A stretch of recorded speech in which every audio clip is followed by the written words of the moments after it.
Em João 1,14, a Bíblia diz: o verbo virou gente, ou o verbo se fez carne, né? E habitou entre nós, e vimos a sua glória, como a glória do unigênito do Pai, cheio de graça e de verdade. Hoje nós vamos celebrar a Santa Ceia. Jesus disse: fazei isso em memória de mim. O que nós devemos lembrar? Por que toda a nossa mente deve se voltar para Ele? Qual é o bem final do Evangelho? O que é o Evangelho que nós celebramos? Qual é o objetivo do Evangelho? O que o Evangelho oferece? O que o Evangelho dá? Por que o diabo odeia o Evangelho?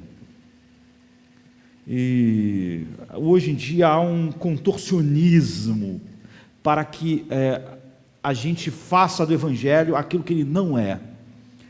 E isso é mais perigoso quando esse contorcionismo que as pessoas fazem, em vez de ser algo feio, é pintado de coisas que parecem belas aos olhos do homem, para que o mundo perceba que o Evangelho é uma agenda sensível à cultura. Então, ao contrário do que tem se tornado popular em nossos dias, o Evangelho não é um mandato para que pecadores, homens como nós, eu e vocês, nos salvemos, e depois salvemos nosso mundo, e depois levemos nosso mundo para uma vida remida por causa daquilo que a gente faz. Não é um chamado para nós recuperarmos a dignidade humana segundo a definição humanista, ou garanta a diversidade cultural. As pessoas têm colocado tudo isso no Evangelho. Ou preserve o meio ambiente, ou elimine a pobreza do mundo, ou seja, o paradigma, eu diria, social da salvação. Você vê, tudo isso que eu falei, qualquer homem pode achar: isso é maravilhoso, mas nada disso é o Evangelho. Nada disso é o Evangelho. O Evangelho é uma notícia sobre algo que já aconteceu, e não é algo que os homens fizeram, ou que eles vão fazer. E a sutil troca daquilo que é central no Evangelho é mais perigosa quando a gente tenta colocar no lugar coisas que aparentemente não são ofensivas. Por exemplo, a teologia da prosperidade, como é a teologia da ambição, é fácil ser vista como algo totalmente desassociado da verdade e daquilo que Deus faz no coração do homem. Mas o Evangelho assim, que eu chamaria de Evangelho social, é muito mais sutil. É óbvio que o que é almejado com essas coisas é um ídolo do coração humano. Enquanto a teologia da prosperidade está ali focada no dinheiro, a agenda sensível que a igreja tenta chamar de Evangelho, ela está interessada na aceitação do mundo, no aplauso do mundo, no mundo falar: isso é maravilhoso, isso é algo que nós aceitamos, gostamos, e vocês merecem o nosso aplauso.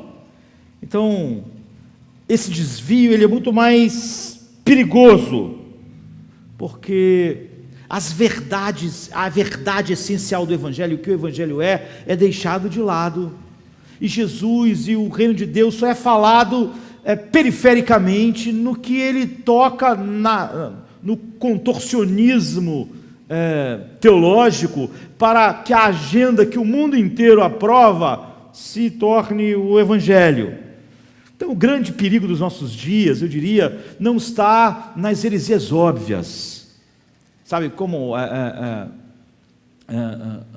venda da fé e essas coisas, mas está em líderes gentis, que até condenam a teologia da prosperidade, como o câncer que ela mas que, sobre um pretexto de sintonia com o mundo, transforma aquilo que não é Evangelho em Evangelho. E a má teologia, quer dizer, como um câncer.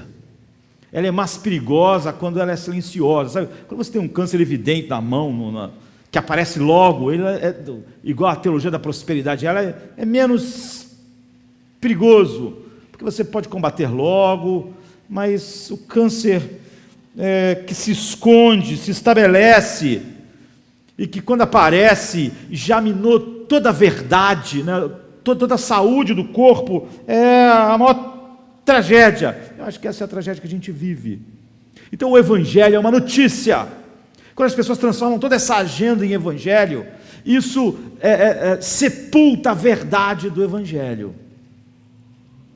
E mesmo quando a gente se volta para as verdadeiras doutrinas bíblicas, justificação, regeneração, santificação, todas as verdadeiras doutrinas, nós temos que enfrentar o fato de que ainda aí você pode perder o foco central do Evangelho. Por exemplo, Lutero dizia que a doutrina da justificação pela fé é a doutrina pela qual uma igreja está de pé ou cai. É verdadeira ou falsa? Uma falha em enxergar essa doutrina da maneira bíblica é fatal.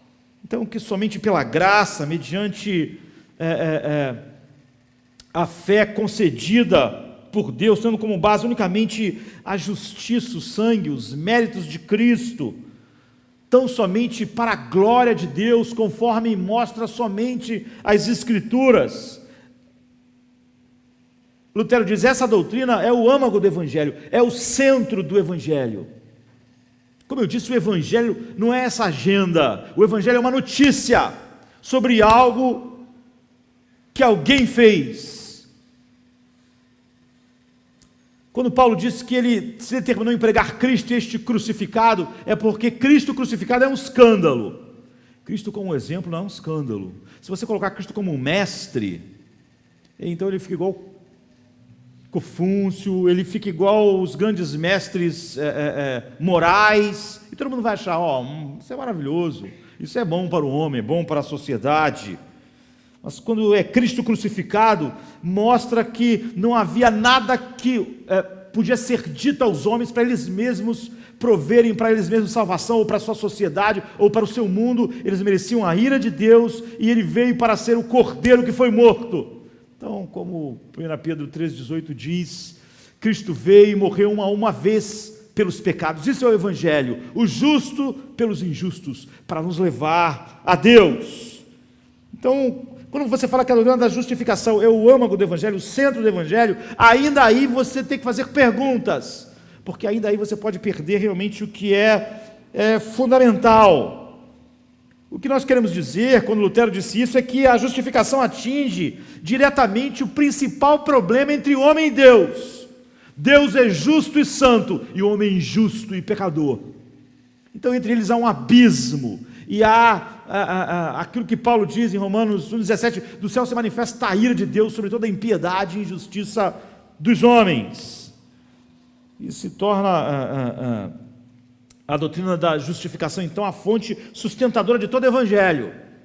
Sem ela, não há nada que possa realmente colocar o homem diante de Deus. Agora, por que a justificação pela fé é uma boa nova? Essa é uma pergunta que nós temos que fazer, porque você vê, mesmo quando você se atém às doutrinas certas, você pode perder a razão.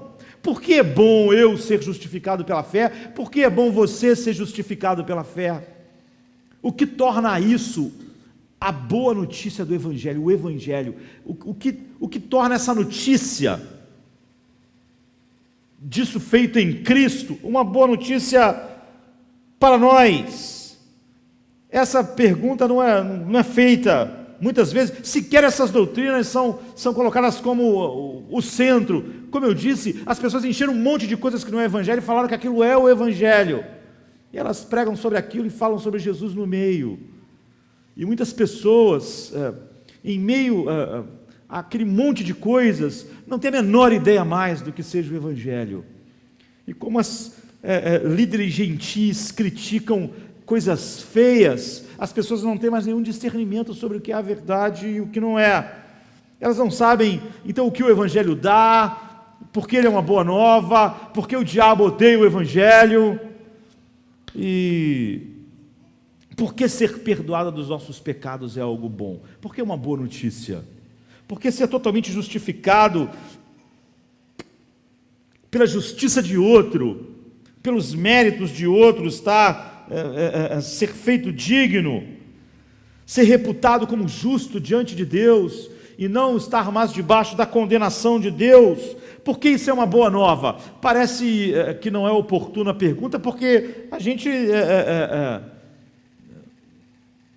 tem como óbvio isso. Ser perdoado é muito bom, carregar um peso enorme de culpa é horrível, psicologicamente, é um peso sobre nós. Então nós achamos que nós temos respostas, mas quando cada um de nós que vai tomar da Santa Ceia nesta noite pergunta a si mesmo, por que para mim? Por que lembrar disso? Porque isso é uma boa nova. Nós temos que fazer essas perguntas porque existem respostas erradas.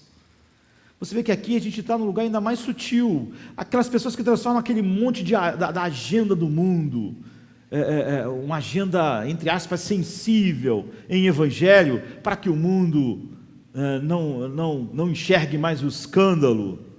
Por isso que Paulo disse, eu vou pregar Cristo, este crucificado, para não dar nenhum espaço para isso. Então você pode responder, olha, ser perdoado é maravilhoso, porque eu não quero ir para o inferno, porque eu quero, quando chegar a hora de morrer, estar em paz, porque dos maiores flagelos da vida é uma consciência pesada. Então ser perdoado, é um alívio, porque a sua consciência pesada se vai. Talvez algum de nós responda, porque eu quero ir para o céu, eu não quero morrer e estar perdido. E quando nós perguntamos às pessoas, por que você quer ir para o céu? Elas também podem ter um monte de respostas assim, óbvias, que não tem nada a ver com aquilo que é o Evangelho. Ela pode dizer, eu quero ir para o céu porque a alternativa de ir para o céu é horrível. Não é? A alternativa é dolorosa, é horrível, eu não quero ir para o inferno.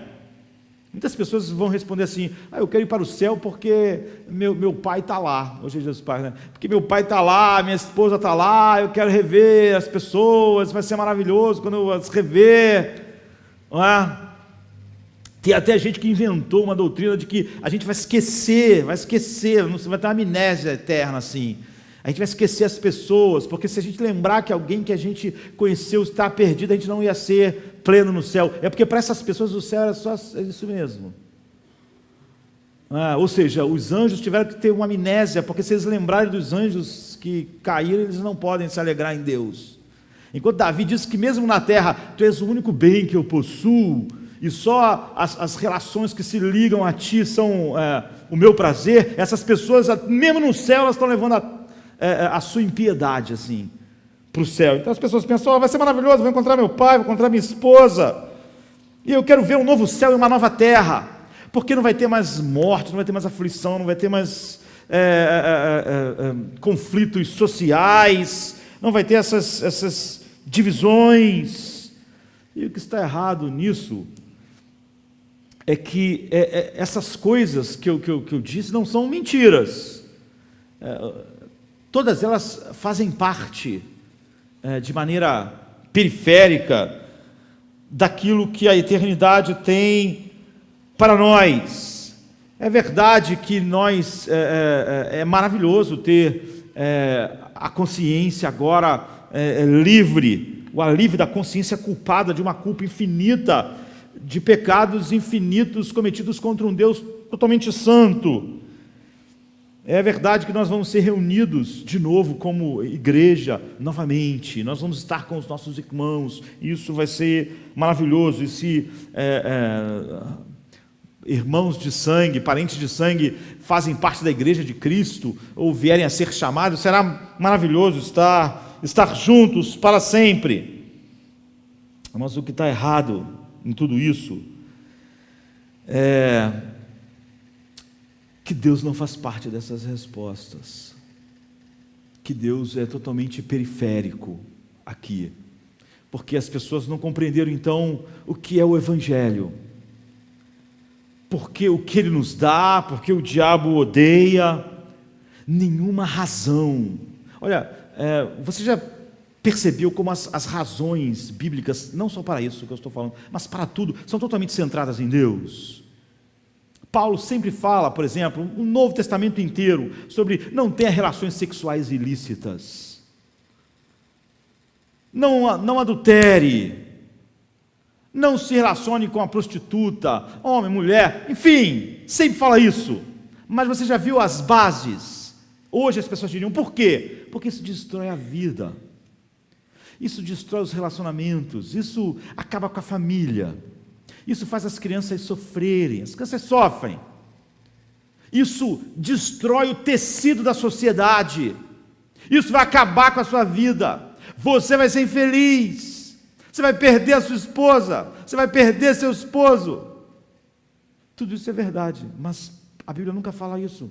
Ela nunca parte desses princípios assim, não tenhais relações sexuais ilícitas, porque fostes comprado, e vocês pertencem agora a Cristo, glorificai, pois, a Deus com vossos corpos. Essa é a razão que Ele dá sempre é centrada em Deus, queridos. Não é porque vocês vão sofrer, porque vai acabar com isso, vai estragar aquilo, a família, tudo isso é verdade, mas é tudo periférico, você vê? As razões sempre vocês foram comprados, vocês são o templo do Espírito Santo, como vocês podem profanar o templo do Espírito Santo, como vocês podem pegar o corpo que agora é de Cristo e misturá-lo com a prostituição, é o que a Bíblia diz. A base sempre olha, o que vocês são em Deus, vocês pertencem a Deus, vocês não pertencem mais a vocês mesmos, o corpo de vocês é o templo do Espírito. Paulo nunca vai falar, isso vai destruir a sociedade, isso vai deixar as crianças tristes, isso vai deixar você com um relacionamento horroroso. Não diz isso. A razão sempre é centrada em Deus. Então você vê que todas aquelas razões das pessoas pensarem, mesmo quando estão pensando nas doutrinas certas, nos expressam um desejo de estar, desfrutar e viver no desfrute eterno de Deus. Todas as outras coisas são dádivas preciosas só no momento em que elas estão ligadas à expressão da glória desse Deus. Ou seja, Deus é a dádiva que o Evangelho nos concede. Ele morreu justos pelos injustos para nos levar a Deus.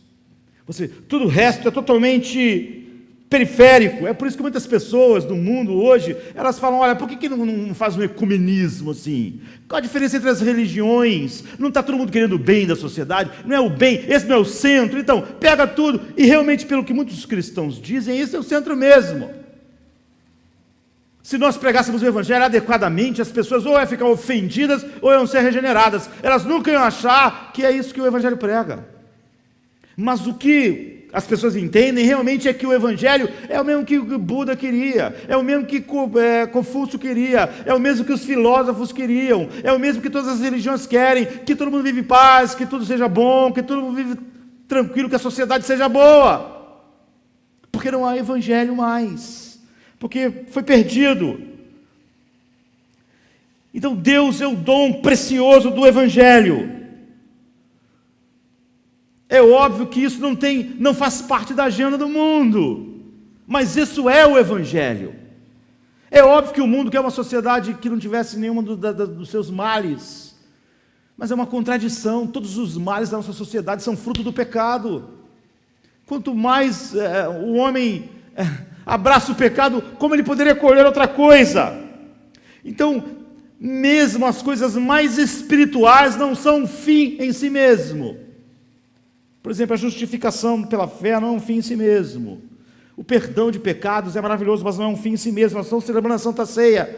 E todas essas verdades estão sendo trazidas à nossa mente, mas essas coisas não são um fim em si mesmo. A imputação da justiça de Cristo a nós, os seus 33 anos de vida perfeita que foi atribuído a mim, e os meus anos até eu vou morrer não sei quando, que foi atribuído a Ele, já foi cancelado, e agora o Pai me vê como se tivesse vivido aquela vida perfeita que Ele viveu. Isso é maravilhoso, mas não é um fim em si mesmo. O livramento do inferno não é um fim em si mesmo. Estar no céu não é um fim em si mesmo. Ser livre da escravidão, ser livre da escravidão do pecado, ser livre do domínio do pecado, nem a vida eterna, nem a justiça, nem as misericórdias infinitas de Deus, nem as belezas de um mundo sem sofrimento, Um mundo sem morte, um mundo sem dor, um mundo sem as mazelas da nossa vida no mundo como o nosso.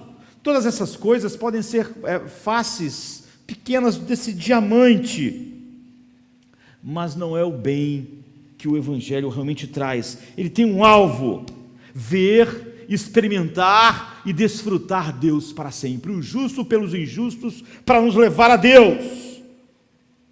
Então, cada um de nós, ao celebrar, precisamos lembrar se nós fazemos realmente isso em memória dele, pelas razões pelas quais ele veio ao mundo. Porque eu quero ser perdoado. Hoje, se você olhar o evangelho social, as pessoas estariam felizes num céu sem Deus. Porque o evangelho social é assim: se Deus não estivesse lá, não tinha importância, contanto que a sociedade estivesse maravilhosa, o homem vivendo plenamente a sua vida, sem nenhuma das misérias da vida. Ou seja, Deus é totalmente desnecessário, não precisa nem o céu, não. Se o céu não tivesse Deus, as pessoas estariam satisfeitas. As pessoas já estariam satisfeitas aqui no mundo mesmo. Se tu tirasse todos os problemas da sociedade, essas pessoas estariam satisfeitas. Toda a ênfase, mesmo da pregação delas, não está em Deus, no desfrute de Deus, no deleite em Deus, na glória de Deus. E quando fala sobre o pecado, não é sobre a glória de Deus sendo roubada, é totalmente focado no homem. Não é nada sobre conhecer Deus e desfrutar Deus plenamente. Então pense em todas as grandes doutrinas bíblicas: propiciação, redenção, perdão, imputação, santificação, libertação, céu. Nenhuma dessas coisas é uma boa notícia se essas coisas não nos levarem a desfrutar Deus. Ele é o bem que faz do céu o céu. Ele é o bem que faz nossas vidas realmente serem novas vidas. Todas as outras coisas você não precisa ser regenerado para querer, queridos. Nenhuma dessas coisas mencionadas por mim, uma sociedade, não haver isso, não haver aquilo, não haver aquilo outro. As pessoas podem ser totalmente ímpias e desejar isso. Não precisa ser regeneradas, ter um novo coração, mas para ter Deus como objeto supremo do seu desejo, deleite, desfrute, só se a pessoa for regenerada, se tiver um novo coração. É por isso que um homem regenerado, esse outro evangelho, esses outros evangelhos, são totalmente estranhos para ele, porque ele não vê Deus lá no centro.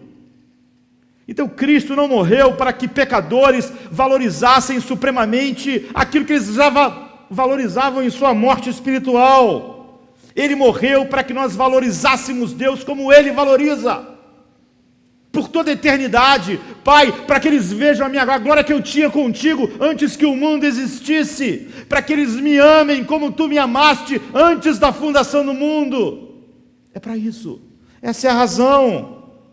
Ver, experimentar e ter um gozo infinito no Pai, como o Filho tem no Pai. Ver, experimentar, olhar, se deleitar no Filho, como o Pai se deleita no Filho. É isso que é o Evangelho, é sobre isso. É sobre essa glória infinita de Deus, de nos dar Deus como objeto supremo do deleite final. É por isso que o diabo odeia o Evangelho. As pessoas que seriam felizes no céu, sem a presença de Cristo, só porque a sociedade não tem mais morte, nem crime, nem não sei o quê, nem não sei o quê, todas essas coisas, essas pessoas não vão estar no céu, porque o céu não é isso. Essas pessoas estariam felizes mesmo no mundo, se o mundo não tivesse os horrores que o pecado produz aqui. Então o Evangelho não é uma maneira de levar as pessoas para o céu, nem é uma maneira de trazer o céu para a terra, no sentido de acabar com todas as aflições do homem. O Evangelho é um meio de levar as pessoas para Deus, para Deus. Ele morreu, o justo pelos injustos, para os levar para Deus. Esse era o problema. Por que eu preciso ser perdoado? Porque eu preciso estar em comunhão com Deus, e a única maneira é eu ser perdoado. Você vê, ser perdoado não é um fim em si mesmo, porque eu preciso da propiciação, de um sacrifício que tire a ira sobre mim, porque eu para me ter comunhão com Deus, eu não posso estar debaixo da sua ira. É por causa de Deus, sempre por causa de Deus. É um meio, o evangelho, a morte na cruz, a propiciação, todas as coisas que foram feitas, a expiação, é apenas um meio para retirar todos os obstáculos que se levantavam contra você ter um gozo eterno em Deus. Você ter Deus como objeto final do seu deleite, prazer, desejo, amor.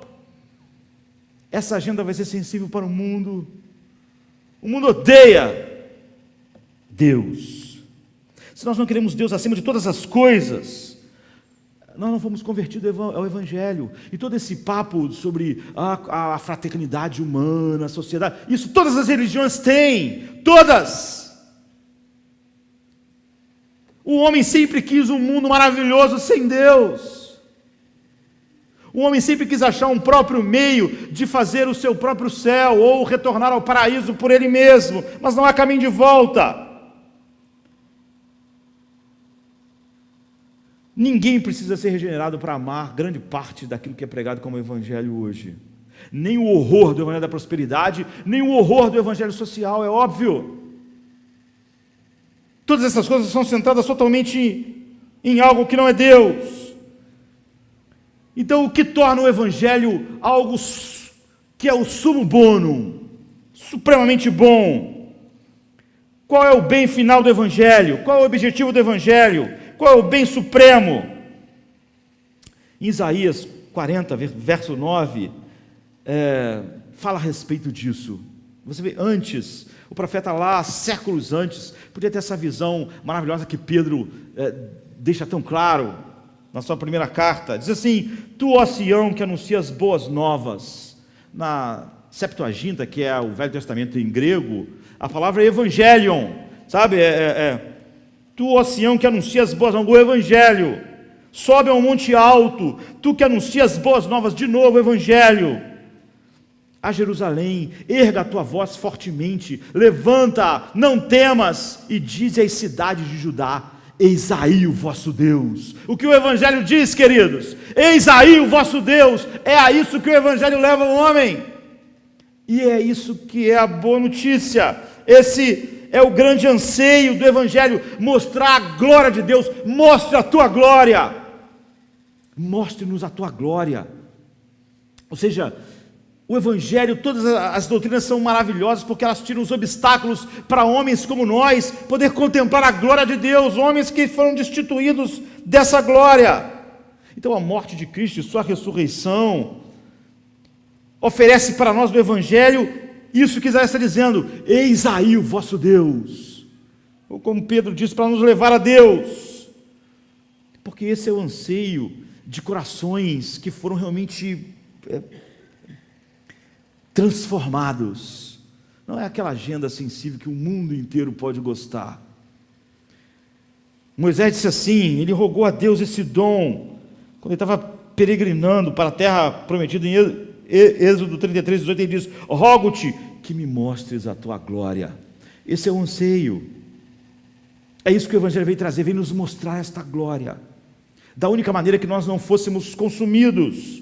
O rei Davi, no Salmo 27, 4 e 8, ele diz assim: uma coisa peço ao Senhor e buscarei, que eu possa morar na casa do Senhor todos os dias da minha vida. Para quê? Por causa de quê? Tem que ter uma razão, e a razão tem que corresponder à verdade. Porque eu não vou ter aflição, porque eu não vou ter dor, por causa disso, por causa daquilo, porque eu vou encontrar meu parente, porque eu vou encontrar meu pai que já morreu. Que eu possa morar na casa do Senhor todos os dias da minha vida, para contemplar a beleza do Senhor aqui é Yahvé, do Deus soberano, do grande eu sou, e meditar no seu templo. Ao meu coração me ocorre: buscai a minha presença, buscarei, pois, o Senhor, a tua presença.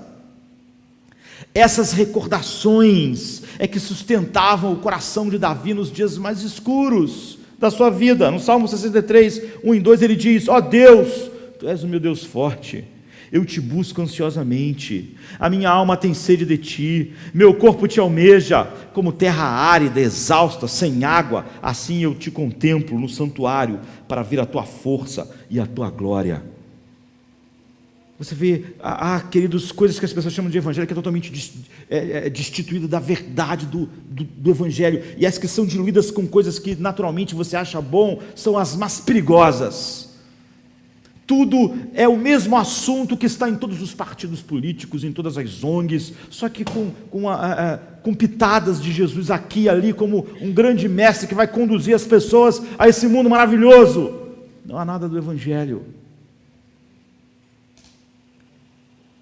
A Bíblia diz, não é?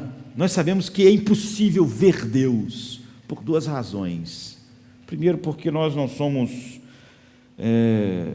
a razão moral, né? Nós somos bons o suficiente para contemplar Deus, ver a glória de Deus, mesmo nesses corações que agora foram capturados por essa beleza, seriam a nossa destruição se víssemos Ele na sua plenitude, se víssemos Ele face a face,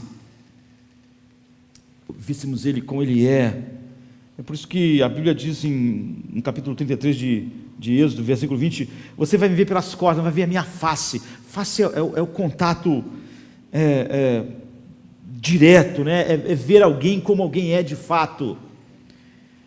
Não poderás ver a minha face, porquanto homem nenhum verá a minha face e viverá. Então Deus colocou Moisés na fenda da rocha, tu me verás pelas costas, diz o versículo 23, mas a minha face não se verá. Essa é uma impossibilidade na qual é tratada, mas há uma outra impossibilidade de nós vermos Deus, não só pela nossa condição moral, mas porque Ele é Deus e nós não somos. E isso é o significado de 1 Timóteo 6,16. O único que possui a imortalidade, que habita na luz inacessível, a quem homem algum jamais viu, nem é capaz de ver, é impossível ver. A Ele a honra, o poder eterno.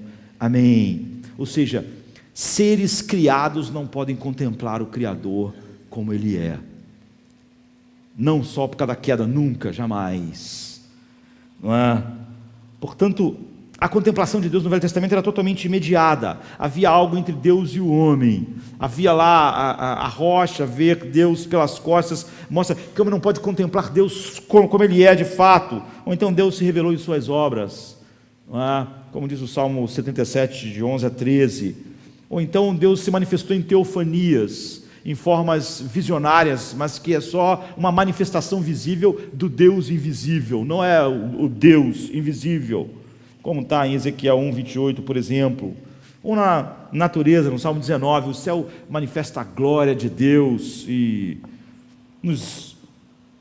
enfim, de várias formas, mas especialmente Deus era visto por meio da sua palavra, como diz 1 Samuel 3:21, continuou o Senhor a aparecer em Siló, enquanto por sua palavra o Senhor se manifestava ali a Samuel, mas estava por vir.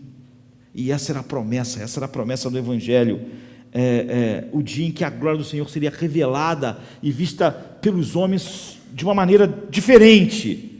E essa foi a grande expectativa que domina todo o Velho Testamento. A Bíblia diz assim, Isaías 40, 3-5, voz do que clama no deserto, preparai o caminho do Senhor, endireitai no ermo vereda ao nosso Deus, todo vale será aterrado e nivelado, todos os montes e outeiros, o que é tortuoso será retificado, e os lugares escabrosos aplanados. A glória do Senhor se manifestará, e toda a carne a verá, pois a boca do Senhor o disse. Ou então em Isaías 60, 1-3, dispõe-te, resplandece, porque vem a tua luz, e a glória do Senhor nasce sobre ti, porque eis que as trevas cobrem a terra, e a escuridão os povos, mas sobre ti aparece resplandecente o Senhor, e a sua glória se vê sobre ti. As nações se encaminham para a tua luz, e os reis para o resplendor daquele que te nasceu. Ou então Isaías 66:18, venho para juntar todas as nações e línguas, eles virão e contemplarão a minha glória. E esse tempo chegou quando Cristo veio ao mundo. Finalmente Deus se esvaziou, tomou a forma de homem, como Paulo diz em Filipenses 2.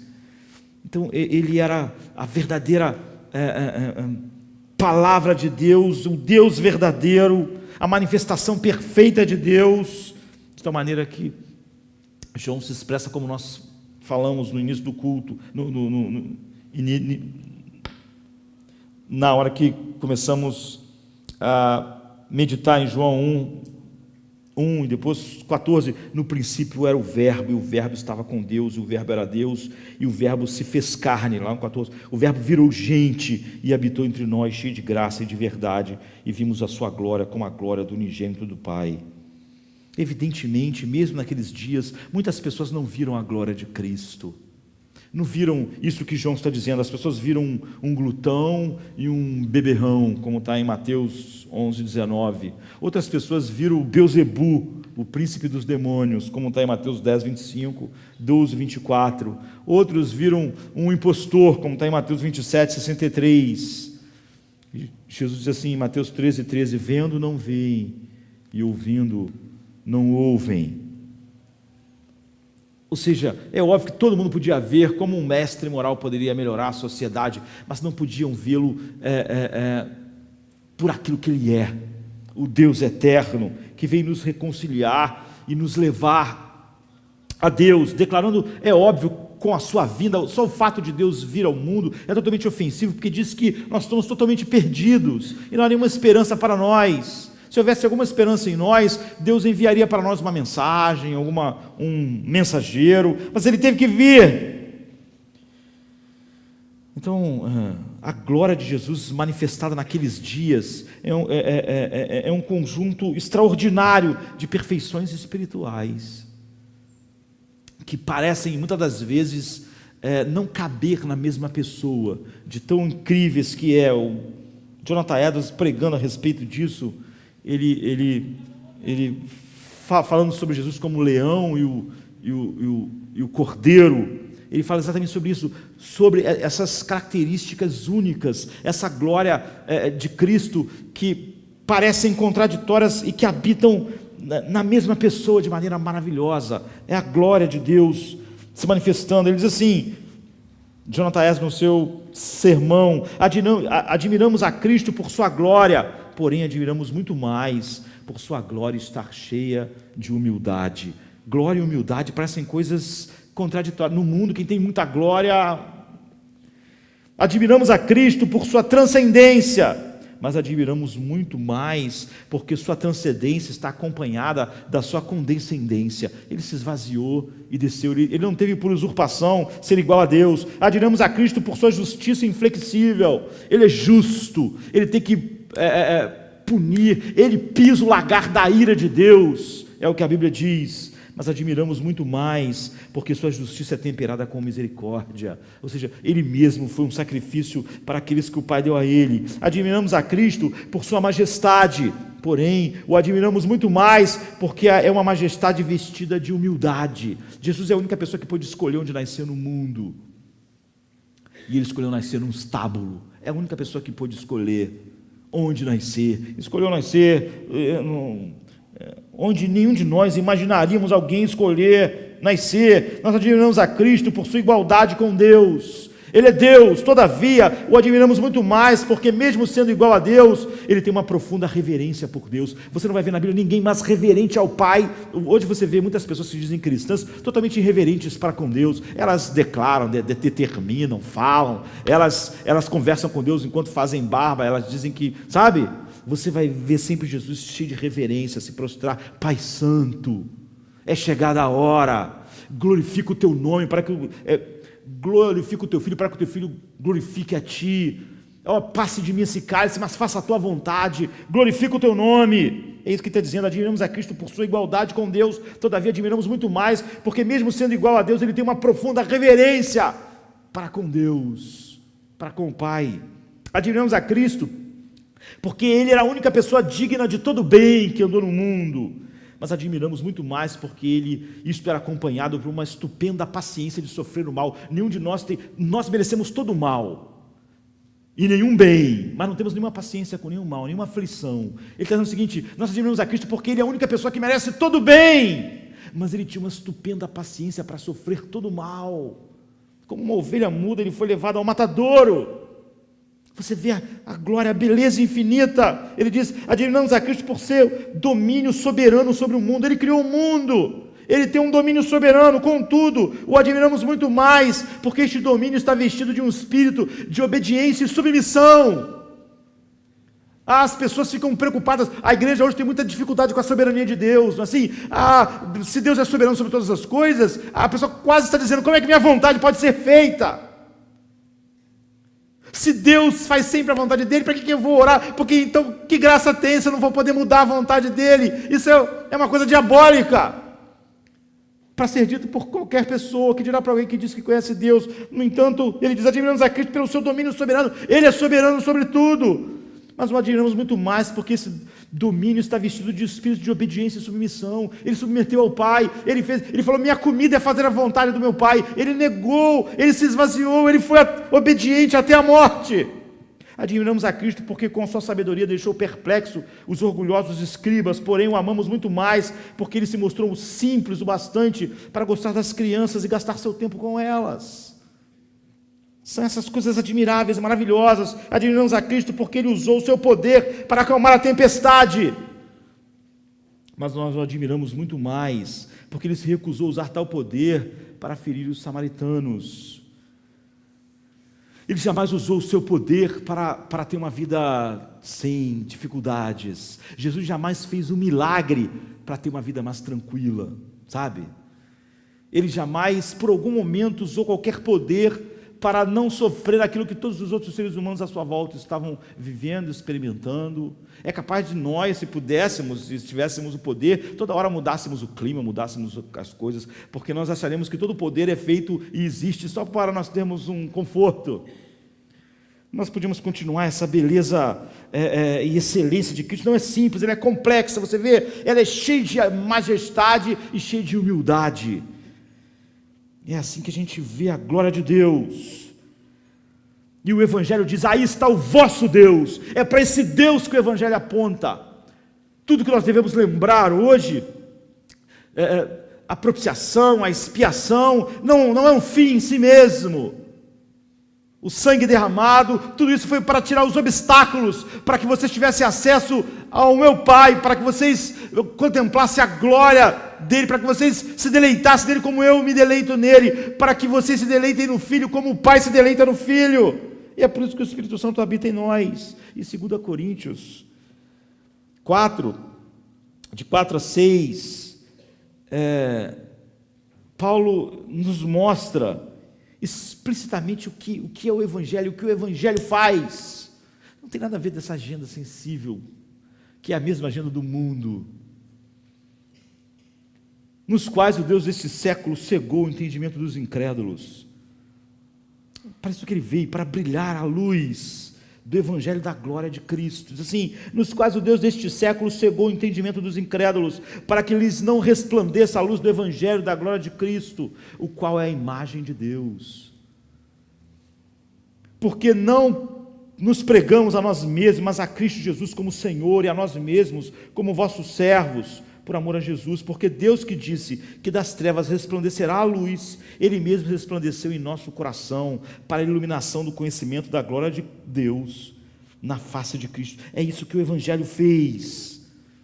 O Evangelho de Deus, o Evangelho da glória de Deus, na face de Cristo.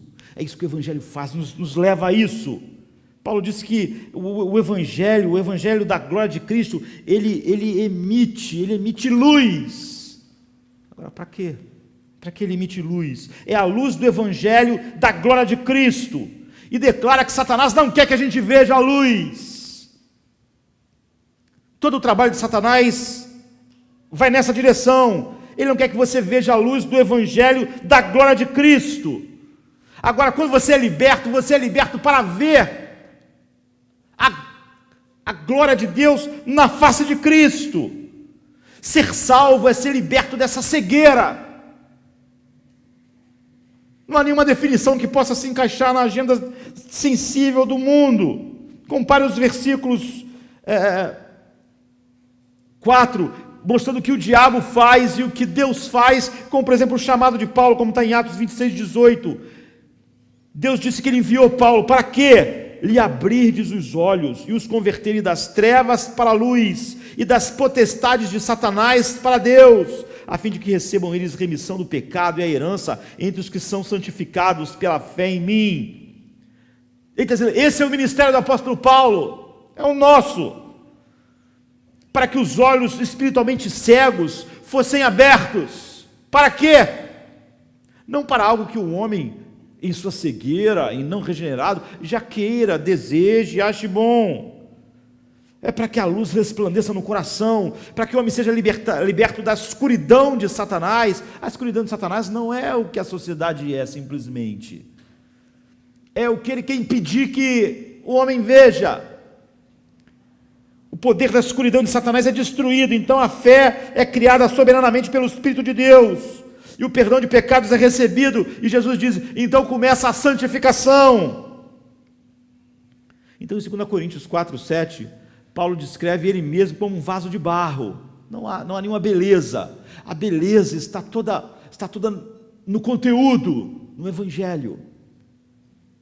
O que o Evangelho dá, aonde ele nos leva. Ele diz, temos porém este tesouro em vasos de barro, para que a excelência do poder seja de Deus e não de nós. Ou seja, o ministério não avisava apontar para Paulo, nem para nós mesmos, não há nenhuma beleza inerente.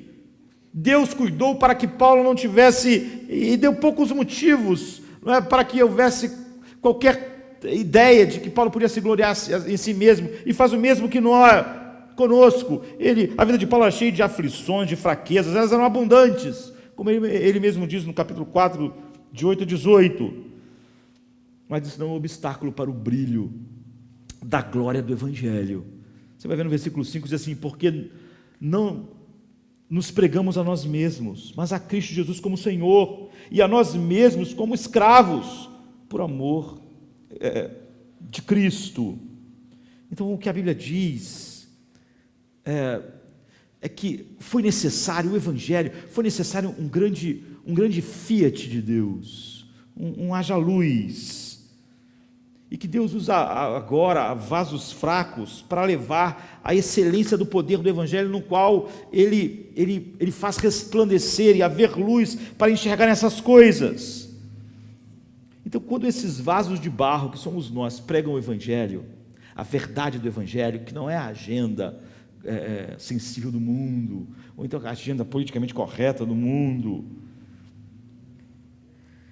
quando isso acontece, Deus soberanamente dá esse fiat. O versículo 6 diz assim, Deus que disse, das trevas resplandecerá a luz, Ele mesmo resplandeceu em nosso coração, para a iluminação do conhecimento da sua glória, da glória de Deus, na face de Cristo. Isso significa que o coração entenebrecido, incrédulo, na escuridão, que Deus cria a luz lá no meio das trevas, da mesma maneira com que no meio do caos inicial, Ele disse, haja luz e houve luz. De modo semelhante, o coração entenebrecido do homem, que vê tudo como valioso, menos Deus, e tudo como um dom desejável, menos a glória de Deus. A Bíblia diz que Ele diz, haja luz, e a luz resplandece nesse coração, e então nós enxergamos a luz, e nós vemos a glória de Deus na face de Cristo. É isso que é salvação. Você vê, salvação não é um chamado para nós redimirmos o mundo, e redimirmos ecologicamente o mundo, e redimirmos o mundo de tantas e tantas maneiras. Observe o que Satanás faz no versículo 4 e o que Deus faz no 6. Satanás cega a mente. Para isso, no 6, Deus cria a luz no coração com esse propósito. O versículo 4 descreve o problema, o 6 diz o remédio. Então, esse texto traz o significado crucial do que o Evangelho é e do que o Evangelho nos dá. Quando Paulo falou do Evangelho da glória de Cristo, é porque o Evangelho nos faz ver toda a beleza de Deus em Cristo, e como o alvo do Evangelho é nos dar Deus, ele nos dá Cristo como a fonte dessa beleza. O Evangelho não é boa notícia se ele não nos dá Cristo assim, para nós experimentarmos tudo que Deus é e nos deleitarmos para sempre em Cristo.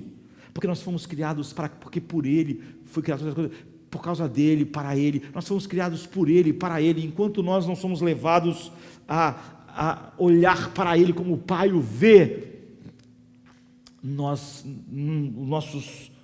corações não têm aquilo para o qual eles foram criados. Só que quando você vê Cristo assim, você vê a Deus, você vê a glória de Deus, porque o texto diz, Cristo, que é a imagem de Deus. Então, porque o Evangelho revela o supremo valor de Cristo, e em Cristo, na face de Cristo, a gente vê a glória de Deus, é que o diabo odeia o Evangelho. O diabo não odeia o Evangelho por causa do homem, por causa da sociedade, sabe? Um mundo em paz, um mundo sem as mazelas que ele tem, sem Deus, não é um problema para Satanás. Não foi Satanás que amaldiçoou esse mundo, queridos. Não foi Satanás que disse, maldito és agora, maldita é a terra por tua causa. Não foi Satanás. Não foi Satanás que disse, agora a terra vai produzir abrolhos, agora vocês, com o suor do seu rosto, vão comer o seu pão, agora a morte é o salário de vocês. Não foi Satanás. Foi Deus. Um mundo sem essas coisas, que desprezava-se Deus, para Satanás está ótimo. Satanás está tão satisfeito em quem agora está sofrendo e com quem não está, contanto que não veja a luz da glória de Deus na face de Cristo. Satanás não se importa se o homem tem dinheiro, se ele não tem dinheiro, contanto que ele viva para o desprazer de Deus. Satanás não se importa se o homem está com saúde ou sem saúde. Para Satanás nós podíamos viver e viver e viver desonrando Deus. É Deus que disse, toda alma que pecar, essa morrerá. Foi Deus. Só o Deus que pode abençoar é o Deus também que amaldiçoou.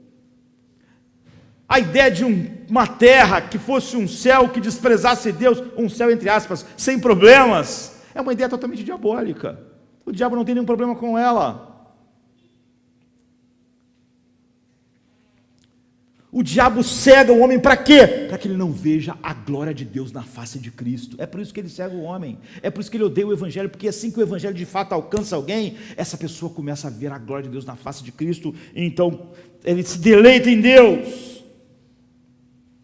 Satanás não está interessado em primeiro lugar em nos causar miséria. Seu principal interesse é fazer Cristo permanecer no coração, na vida ruim, e como preferível o pecado a Cristo, como mais deleitoso o pecado a Cristo. É isso. Esse é o seu interesse. Ele odeia Cristo, odeia a glória de Cristo, odeia a sua soberania, odeia ele ser o centro de todas as coisas. Então ele cega os homens para não enxergarem essa beleza.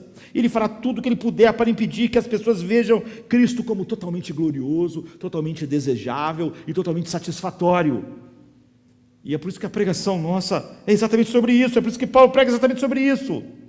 O Evangelho é o instrumento, o Evangelho é uma boa nova, porque o Evangelho é o único instrumento, é o instrumento de Deus para libertar as pessoas, para deixarem de se gloriar em si mesmas, e pensarem que a vida seria maravilhosa se elas girassem em torno delas e tudo desse certo como elas planejam, e para que elas, é a libertação do homem curvatus em si, para que ele se glorie em Cristo, para que ele se glorie só em Cristo. E é por isso que Satanás odeia o Evangelho, porque quando alguém realmente é salvo pelo Evangelho, ele começa a se gloriar em Cristo.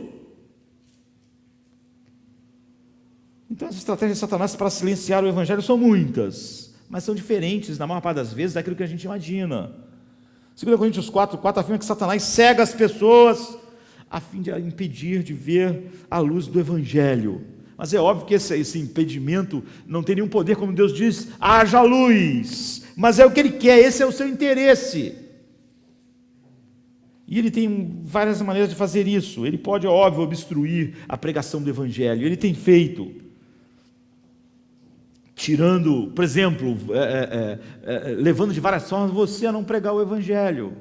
E você ter 1000 racionalizações para fazer isso. Ou fazendo verdadeiros pregadores serem lançados à morte, à prisão. Ou, como por exemplo em Apocalipse 2:10, ou fazer com que alguns abandonem o ministério, como está em 2 Timóteo 4:10. Ou, melhor do que isso, o diabo afasta as pessoas do evangelho fazendo uma igreja entre aspas, pregar um falso evangelho. Um evangelho da prosperidade, um evangelho social, um outro evangelho. Um evangelho que ele não tem nenhuma razão para odiar. Mas, no entanto, em 2 Coríntios 4:4, a maneira com que Satanás impede realmente as pessoas, o que ele faz, o que é o ponto focal, o que ele faz o tempo todo, não é obstruir a pregação do Evangelho, não é impedir a pregação do Evangelho, não é assim que ele faz, é obstruir a percepção espiritual no coração do homem, na mente. Ou seja, a palavra do Evangelho é escutada, é ouvida. Eu, por exemplo, nessa noite estou falando sobre a beleza infinita de Deus, que é o que o Evangelho dá. Você está ouvindo. Essencialmente, o que o diabo faz é cegar as pessoas para essa realidade. As pessoas ouvem isso, mas elas não vêem beleza nenhuma. Sabe quando diz assim, não havia nele beleza alguma para que... Então é isso, a pessoa continua não vendo nada. É assim que Satanás faz. As palavras do Evangelho são ouvidas, os fatos são compreendidos. Ele morreu na cruz, eu acredito que ele viveu, morreu, existiu, morreu, ressuscitou, mas não há luz, não há luz, há trevas. O que isso significa? Significa que as pessoas foram cegadas, não para os fatos do Evangelho, mas para que vendo não vejam, para que ouvindo não ouçam. Elas não conseguem ver nenhuma beleza espiritual capaz de constrangê-las, como Paulo diz, o amor de Cristo nos constrange, e porque o amor de Cristo não me constrange, eu acho que não vai constranger ninguém. Eu prefiro pregar um evangelho social, uma agenda sensível, porque eu não estou capturado por essa beleza. Ou seja, eu não vejo em Cristo nenhum tesouro surpreendente. E eu acho então que uma agenda sensível pode contornar isso. Ou eu acho que algum tipo de evangelho, que não é o evangelho, esse evangelho que leva a essa libertação, ao fiat de Deus, ao haja luz de Deus, para que o homem veja a beleza da sua glória na face de Cristo, pode de alguma forma ser contornado com essa cegueira, com algum tipo de agenda que eu mesmo possa inventar. A cegueira que é descrita é que as pessoas podem concordar com os fatos históricos, dizer que eles são verdadeiros, mas Satanás cega elas para ter um verdadeiro senso da excelência de Cristo. Sabe, o senso que está no Pai que diz, este é o meu Filho amado, em quem está todo o meu prazer, nele eu me comprazo. Então, a cegueira é interna, não é para o homem não entender os fatos, é para ele não ter um senso da grandeza, da beleza, não ser capturado por essa verdade. Existe uma glória insuperável nas excelências manifestadas por Cristo. É o único lugar onde nós podemos ver de fato a beleza da glória de Deus. E é para isso que o diabo cega. Ele não tem preocupação com nenhum outro evangelho que fale sobre outra coisa. Ainda que você ache que aquilo é uma agenda, uma boa agenda. Mas o que a Bíblia diz é que se você vê essa visão, essa luz, muda tudo. Por isso não é difícil pensar se um homem é regenerado ou não. Ele mesmo olhar para si, é a luz do Evangelho da glória de Cristo. Essa luz do Evangelho não é algo neutro. O que a Bíblia está dizendo é que quando Deus diz, haja luz, não é que a pessoa vê e diz, agora eu estou enxergando. É que a Bíblia diz que quando os olhos são finalmente abertos, aqueles olhos que eram cegos por Satanás para não ver essa beleza, quando eles são abertos, É impossível quem vê rejeitar e não amar e ser capturado pela beleza do que vê. Então, se alguém confessa que vê a luz da glória de Deus na face de Cristo, mas que isso não produz esse coração capturado pela beleza de Deus, então é óbvio que essa pessoa não viu, não é? Você só viu de uma maneira que Satanás quer que você veja, como um fato histórico, mas você ainda está preso na esfera da escuridão de Satanás, que é exatamente aquilo que impede o homem de ver a beleza, de ter o gozo. Então, o tipo de ver que Satanás impede não é um ver neutro, sabe? Que coloca você diante de uma refeição e você olha, pode ser bom, pode não ser. Isso não é o ver. Assim ele deixa ver, não é isso. Não é essa cegueira. É a cegueira para ver a luz. Como diz o versículo 4. Mas Deus diz, Deus fala e a luz resplandece. Deus dá o fiat e a luz brilha. Esse tipo de ver que a Bíblia está dizendo no versículo 6, não é um ver de uma inferência. Cheguei à conclusão de que isso é verdade. Olhando dessa forma, sabe quando você olhasse algo numa bandeja e dissesse, olhando pelo formato, pela cara, pelo jeito, chego à conclusão de que é um pudim. Não é um ver assim. Esse ver não há nenhum problema. Esse ver o ímpio vê. O que a Bíblia está dizendo é sobre o ver, de experimentar a doçura, é quando o pudim está na boca. Quando o pudim está na boca, você não está pensando, olha, eu estou chegando à conclusão pela dedução de que isso é um pudim. Você está sentindo o sabor, ele está passando para dentro de você, ele está sendo parte de você, você está digerindo ele. É isso que Deus está falando de ver, é sobre isso, é esse ver que o diabo cega os homens. Não é uma série de argumentos que me levou a achar que aquilo é um pudim, é porque eu experimentei, eu estou sentindo a doçura. Só pessoas assim viram Deus, viram a glória de Deus na face de Cristo. Ou seja, uma pessoa que é cega, nosso tempo está acabando, né? Uma pessoa que é cega pode ser convencida de que o sol é brilhante. Eu posso conversar com a pessoa, olha, você nunca viu o sol, mas o sol é uma coisa incrível, assim, ele brilha, é maravilhoso, você consegue ver todas as coisas, todas as cores, e de tanto eu conversar com a pessoa, ela pode chegar à conclusão, é verdade mesmo, tem esse tal de sol, e o sol é todas essas coisas. Mas é muito diferente de abrir os olhos dela, e ela vê o sol, ela vê as cores. É isso que a Bíblia diz. Esse ver de eu convencer um cego que existe um sol, esse ver o diabo não impede. Fatos. Deus é assim, Deus mandou Jesus, Ele morreu, Ele ressuscitou. O ver, quando a Bíblia diz, Deus disse, aquele que disse que das trevas resplandecesse a luz, é Ele que brilhou em nossos corações. É um ver que não deixa nenhuma possibilidade de você não ficar totalmente encantado pela beleza final. Isso é conversão, queridos. É isso que o Evangelho faz. Ele nos leva a Deus assim. Não é só uma persuasão intelectual. Jonathan Edwards diz assim, existe um duplo entendimento ou conhecimento do bem para o qual Deus tornou a mente humana capaz. O primeiro é apenas especulativo, irracional e nocional. O outro consiste no senso do coração, como quando existe um senso de beleza, amabilidade ou doçura de uma coisa.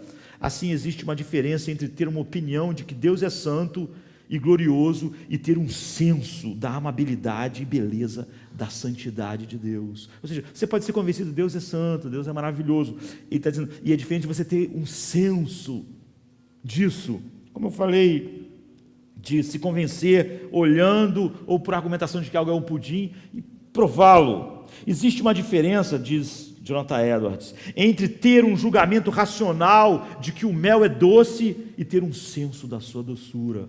Você pode ser convencido racionalmente, chegar à conclusão de que o mel é muito doce, mas é diferente de você ter um senso da doçura quando você bota o mel na boca. Quando o coração é sensível para com a beleza e amabilidade de algo, ele sente necessariamente prazer na apreensão disso. o que é bem diferente de ter uma opinião racional de que algo é excelente. Ou seja, você diz que algo é excelente, você tem uma opinião racional, mas você não sente prazer naquilo. O ver, que a Bíblia diz que Deus tira as trevas que Satanás colocou na mente de todos os homens, é esse ver em que você tem uma apreensão que gera um prazer infinito, o prazer que o pai tem no filho, o amor que o filho tem pelo pai, para que eles me amem com o amor com que tu me amaste antes da fundação do mundo. É isso que o Evangelho faz, ele nos leva para Deus assim, ele nos tira das trevas e nos leva para a sua maravilhosa. É isso que quer dizer. Não quer dizer que nós temos um plano agora simplesmente para dar uma melhorada na sociedade, melhorar as coisas. Isso não é uma notícia. O Evangelho é uma notícia. Nós vamos celebrar a Santa Ceia de algo que Deus já fez, e através do qual, agora dessas verdades, Ele, através do seu poder infinito, brada no coração de homens que estavam na escuridão, para não ver a beleza da sua glória na face de Cristo. Agora Ele abre os olhos dessas pessoas, e elas são capturadas pela doçura, elas sentem o prazer e pela beleza de Deus. É por isso que todo o Evangelho, toda a argumentação, como eu disse, do Evangelho é baseada em Deus, é em Deus como centro. Não viva uma vida se prostituindo porque fostes comprados, porque vocês pertencem a Deus. Esse é o apelo, porque esse é o apelo para os nossos corações.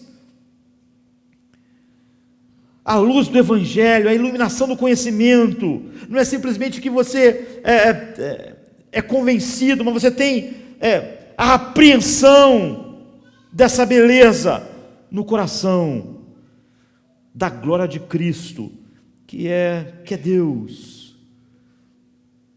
Isso é o que nós celebramos agora quando vamos cear. Um ínfimo, menos do que isso, não é o Evangelho, não é o que o Evangelho dá. Um coração não regenerado pode querer aquelas coisas, pode desejar não ter dor, não ter um mundo ruim, viver em paz, pode desejar até não ir para o inferno, contanto que a noção que ele tem de ir no céu é exatamente não ter essas coisas. Não é o Evangelho, não é o Evangelho da glória de Deus na face de Cristo.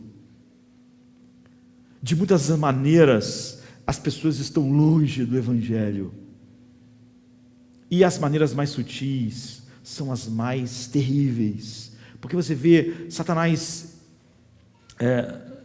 cega os homens da maneira mais sutil e mais terrível de todas. Ele até impede de muitas formas a pregação do Evangelho, mas não é assim que ele cega os homens. Ele cega os homens, eles ouvindo, eles não veem nada de belo, de doce, de desejável. Ao mesmo tempo ele nos coloca e nos impulsiona para tudo aquilo que é desejável, e quanto mais respeitável for, melhor para ele. O diabo não tem problemas com a moralidade meramente humana, um interesse meramente no próprio ser humano, e não na beleza infinita de Deus na face de Cristo. É por isso que muito do que muitas pessoas podiam imaginar ser o céu é na verdade um inferno, porque não há Deus lá. E o Evangelho é isso. Cristo morreu, ele disse: fazei isso em memória de mim. Cristo morreu uma vez, 1 Pedro 3,18, né? Uma vez o justo pelos injustos, nós, aqueles que o Pai deu a ele, para levar eles para Deus. Um ínfimo, menos do que isso na pregação, não é o Evangelho. Primeiro porque não é uma notícia, não é o que Cristo fez, é algo que as pessoas estão fazendo e elas chamam de Evangelho. E não tem essa centralidade em Deus e na sua glória, para nos levar a Deus, para nos levar a Deus como bem final, como bem supremo, como deleite do coração, como céu para nós, como aquele no qual nós não vamos nos deleitar para sempre, como o Filho se deleita no Pai e o Pai se deleita no Filho. É isso que o Evangelho dá, e é isso, esse Evangelho, esse verdadeiro Evangelho, que o diabo odeia. Ele não odeia falsos evangelhos, ele inspira falsos evangelhos, e quanto mais belos forem esses falsos evangelhos, mais eficaz Satanás é em difundir o erro e afastar as pessoas da verdade. Vamos ficar de pé.